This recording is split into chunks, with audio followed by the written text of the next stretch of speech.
Hello, সবাই কেমন আছেন? আজকে একটা গুরুত্বপূর্ণ বিষয়ে কথা বলতে আসলাম। হ্যাঁ, তো এখন তো নিয়মিত আসা হয় না। দেখেছেন যে অনেক দিন আগে বোধহয় আমার লাস্ট ভিডিও। কারণ কি আপনারা সবাই সারা দেশ থেকে আসেন, তো অনেক ব্যস্ত থাকা হয়। কিন্তু আজকের ব্যাপারটা আমি না এসে পারলাম না। এটার কারণ হচ্ছে যে আপনাদের প্রথমত একটু সতর্ক করা যে আমি তো আপনাদের বাচ্চা ধরিয়ে দিই, তাই না? যে দেখা যায় যে অনেক দিন বাচ্চা হচ্ছে না, আমার কাছে আসছেন, ট্রিটমেন্ট নিচ্ছেন কষ্ট করে। তো তারপরে বাচ্চা ধরলো, কিন্তু দেখা যায় যে বিভিন্ন কারণে কিন্তু অ্যাবর্শন হয়ে যেতে পারে। যদি আপনারা সতর্ক না হন, বা অনেক সময় সতর্ক হলেও অনেক কিছু আমরা ঠেকাতে পারি না। আমরা যদিও বাচ্চা যাদের ধরতে সমস্যা তাদের টিকতেও সমস্যা, এই কথাটা আমি সবসময় আপনাদের বলি। কারণ শরীরের বিভিন্ন ইমব্যালেন্সের, হরমোনাল ইমব্যালেন্স বা বিভিন্ন কারণে আপনার ধরতে দেরি হচ্ছিল। তো যখন আমরা ধরিয়েও ফেলি তখন দেখা যায় যে অনেক সময় কারো 3 মাসে, কারো 6 মাসে এটা অ্যাবর্শন হয়ে যেতে পারে। বিভিন্ন সময় ইনফেকশনের কারণে বলেন, বা কোনো অ্যাক্সিডেন্টের কারণে বলেন, বা নিউট্রিশনাল ডেফিসিয়েন্সি, অ্যানিমিয়া, বা অনেক সময় প্রেশার, ডায়াবেটিস বিভিন্ন কিছু চলে আসে, যে কারণে আমাদের কাঙ্ক্ষিত বাচ্চা পর্যন্ত আমরা পৌঁছাতে পারি না। বাচ্চাটা ধরলো কিন্তু অ্যাবর্শন হয়ে গেল, বা সময়ের আগে ডেলিভারি হয়ে গেল। তো এখন যেটা হয়েছে যে যেহেতু এর মধ্যে অনেক অনেক বাচ্চা ধরেছে, যে দেখা গেছে একটা গ্রামে 10 বছর 16 বছর ধরে বাচ্চা হচ্ছিল না, সেখানে যখন বাচ্চা ধরেছে পুরা গ্রাম উজাড় করে চলে আসে। তো আপনারা অনেক দূর যারা কালকেও রাত মানে আমি 1টার সময় আসলাম, আপনারা যারা কালকেও ছিলেন জানেন যে কি পরিমাণ চাপ যাচ্ছে। তো আমরা চেষ্টা করি কষ্ট হলেও আপনাদের পুরো সার্ভিসটা দেওয়ার, যাতে আপনাদের যে কাঙ্ক্ষিত বাচ্চাটা পাওয়ার। কিন্তু সব কিছু কিন্তু আমাদের হাতে থাকে না। আমরা তো অজুহাত বা উসিলা যেটা বলেন, সেটা মাত্র আল্লাহর ইচ্ছায় সব কিছু, জন্ম মৃত্যু সব আল্লাহর কাছে। তো ইদানিং একটা মানে রিসেন্ট একটা অনাকাঙ্ক্ষিত ঘটনা আমি দেখলাম, যে একটা দম্পতি, খুব সুন্দর একটা দম্পতি আসলে।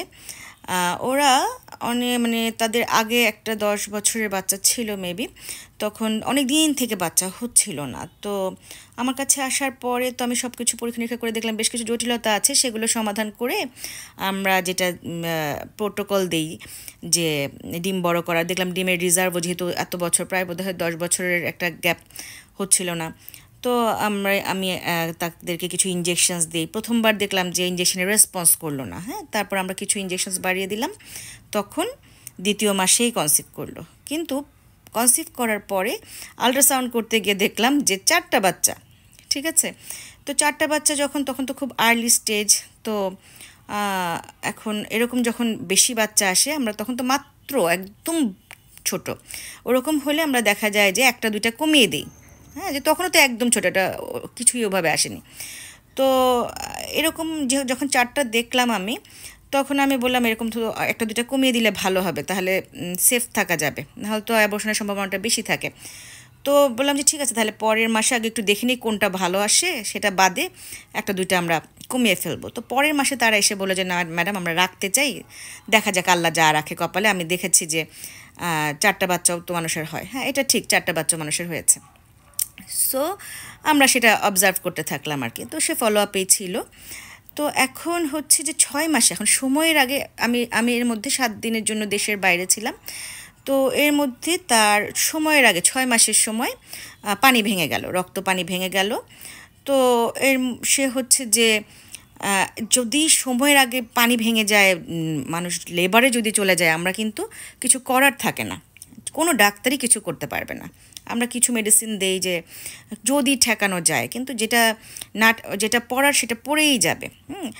তো তারপরে হচ্ছে যে আমি যেহেতু দেশের বাইরে ছিলাম, তো আমার অ্যাসিস্ট্যান্টকে ফোন করাতে, তো আমার অ্যাসিস্ট্যান্ট আমি কিন্তু যখন স্টেশন লিভ করি, আমরা একজনকে বলে যাই যে কারো কোনো সমস্যা হলে দেখো। যদিও এটা যে কোনো ডাক্তার কাউকে 100% সময় দিতে বাধ্য না, তারপরে এটা ডাক্তাররা নিজেদের রেসপন্সিবিলিটি থেকেই এটা করেন আর কি।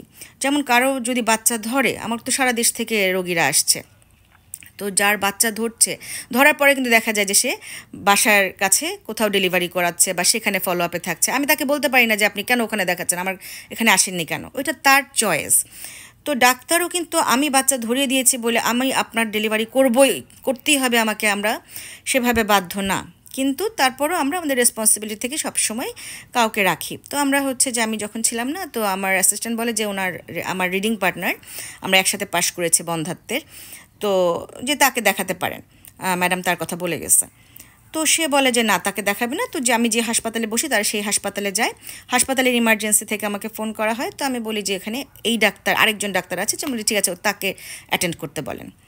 তো যাই হোক, এখন 6 মাসে যখন রক্ত পানি ভেঙে গিয়েছে, তখন কিন্তু কারো পক্ষেই ডিসিশন নেওয়া কঠিন যে এখন এটা কিন্তু যদি ফুল টার্ম হতো তাহলে কিন্তু আপনার সাথে সাথে সিজার করে ফেলা যেত। কিন্তু যখন 6 মাসে, এখানে কিন্তু আমরা ডাক্তাররা জানি যে এই বাচ্চাগুলো নাও টিকতে পারে, সেক্ষেত্রে আমরা সিজারে প্রথমে যেতে চাই না। এটাকে সিজার বলে না, এটাকে ল্যাপারটমি বলে।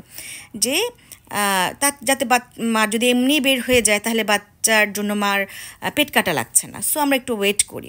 তো যাই হোক, ওয়েট করেও দেখা গেছে যে সবগুলো বাচ্চা বের হচ্ছে না। তখন হচ্ছে যে তাকে পেট কেটে যেটা বের করা সেটা করা হয়, এবং যেহেতু ছোট বাচ্চা এনআইসিউতে রাখা হয়। কিন্তু বাচ্চাগুলো দেখা যায় যেহেতু এত সময়ের আগে ডেলিভারি হয়ে গেছে, তো বাচ্চাগুলো আর বাঁচে না।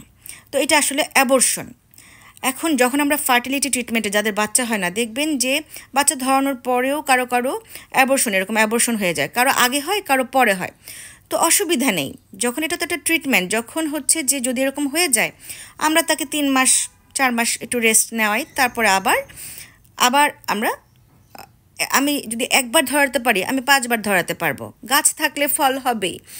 সো আমরা তখন আবার চেষ্টা করি, ঠিক আছে, যে এবং ইনশাল্লাহ দেখা যায় যে পরবর্তীতে সফল হয়ে যায়। সবসময় তো বারবার তার অঘটন ঘটবে না, আবার মাও তখন অনেক সতর্ক হয়ে যায়, নিজের ব্যাপারে যত্ন নেয়। সুতরাং এটা আমাদের হাসপাতাল বলেন বা আমাদের ডাক্তারদের বলেন, সবার সর্বোচ্চ চেষ্টা থাকে একটা সুস্থ বাচ্চা হলে আপনার যেমন আনন্দ, আমারও কিন্তু ক্যারিয়ার তত ফ্লারিশ হয়, হ্যাঁ, আমাদের তত গ্লোরিয়াস হয়, আমাদের তত রোগী বাড়ে। হ্যাঁ, তো আপনার যেমন খুশি বাচ্চা হলে আমাদেরও খুশি, আপনার যদি লস হলে আমাদেরও লস হয়। বরং যদি বলেন যে আপনার চেয়ে বেশি লস আমাদের হয়। হ্যাঁ, কারণ আপনার তো একটা বাচ্চা হয়ে আপনি তো আপনার মতো চলে গেলেন, কিন্তু আমাদের দেখা যায় একটা বাচ্চার একটা সাকসেসের হাত ধরে অনেক আমাদের ক্যারিয়ারটা আরও এগিয়ে যায়। সো আপনার চেয়ে আমাদের বেশি চিন্তা থাকে বাচ্চা নিয়ে। কিন্তু তারপরও সব কিছুর পরেও কিন্তু ভাগ্য, ঠিক আছে, আমরা সব কিছু করি, আমাদের সব চেষ্টা থাকে, কিন্তু শেষমেশ যা হবে আমাদের তার কাছে মাথা পেতে নিতে হয় আর কি। তো সুতরাং কোনো ইনসিডেন্স হলে দুঃখ পাবো আমরা, কিন্তু পরবর্তীতে আমাদের এগিয়ে যেতে হবে এবং পরবর্তীতে আমরা আরও সতর্ক হব, কিন্তু কেউ কারোর প্রতি যেন আমরা ভিন্ডিকটিভ না হই। আর আপনার ধরেন যে এই কষ্টকর জার্নিতে যারা সাথে ছিল, যারা চেষ্টা করেছে, আমরা যেন কাউকে ছোট না করি, কারো ক্ষতি করার চেষ্টা না করি। যে আপনার উপকার করার চেষ্টা করেছে তা যেন আমরা ক্ষতি করার চেষ্টা না করি। আবার ধরেন যে এমন একটা প্রশ্ন এসেছে যে আমরা ভিডিও কলের অ্যাপয়েন্টমেন্ট নিলে টাকা কেন নেব? আপনি যতবার ডাক্তার দেখাবেন অবশ্যই তাকে আপনাকে ভিজিট দিয়েই দেখাতে হবে। এ ধরনের প্রশ্ন আসার কথা না কিন্তু, যে আপনি আবার যে আমার টাকা দিয়ে কেন দেখাতে হবে, আমি তো তার আন্ডারেই আছি। আপনি যতবারই তাকে দেখাবেন আপনাকে একটা যে কোনো অ্যামাউন্টের টাকা কিন্তু দিতে হবে। তো এইটা কিন্তু মাথায় রাখবেন। আবার একটা প্রশ্ন এসেছে যে আমরা কেন ব্লক করে দিই। ব্লক না, আমাদের 10টা 12টা ভিডিও কলের অ্যাপয়েন্টমেন্ট থাকে, সেটা যেই দিনেরটা সেই দিনই রেজ করে দেওয়া হয়। আবার যখন আপনি সিরিয়াল নেবেন আবার তখন ঢুকে আপনার সাথে কথা বলে ওই দিনেরটা ওই দিন ক্লোজ করে দেওয়া হবে, না হলে তো এখানে পুরো জাঙ্ক হয়ে যাবে। কারণ আপনার তো একদিনের ব্যাপার, কিন্তু আমাদের তো ডেইলি, বছরের পর বছর, এগুলো আমরা জমায় রাখলে তো হবে না। সুতরাং সবসময় আমরা বিপদে আমরা শিক্ষা নেব, সতর্ক হব, কিন্তু আমরা কেউ কারোর প্রতি যেন ভিন্ডিকটিভ না হই। যে উপকার করে তার প্রতি আমরা কৃতজ্ঞ থাকব, এবং হচ্ছে যে তার ক্ষতি করার কোনো চেষ্টা করব না, তাকে ডিফেম করার কোনো চেষ্টা যেন না করি। ঠিক আছে? তো আমি বলবো যে আপনার দুঃখে আমরা সমদুঃখী, আমরা চেষ্টা করেছি, আমরা সামনে আরও চেষ্টা করব। একবার ধরেছে আবার ধরবো, আল্লাহ নিশ্চয়ই একবার সফলতার মুখ দেখাবেন। ঠিক আছে? তাহলে আমিও আপনাদের জন্য দোয়া করি, আপনারাও আমার জন্য দোয়া করবেন, এবং কখনো মনক্ষুণ্ণ হবেন না বা বেশি কষ্ট পাবেন না। কষ্ট তো অবশ্যই, সবারই অনেক কষ্ট এটা বাচ্চা হারালে, কিন্তু আমরা আবার সফল হব ইনশাল্লাহ। ভালো থাকেন, বাই।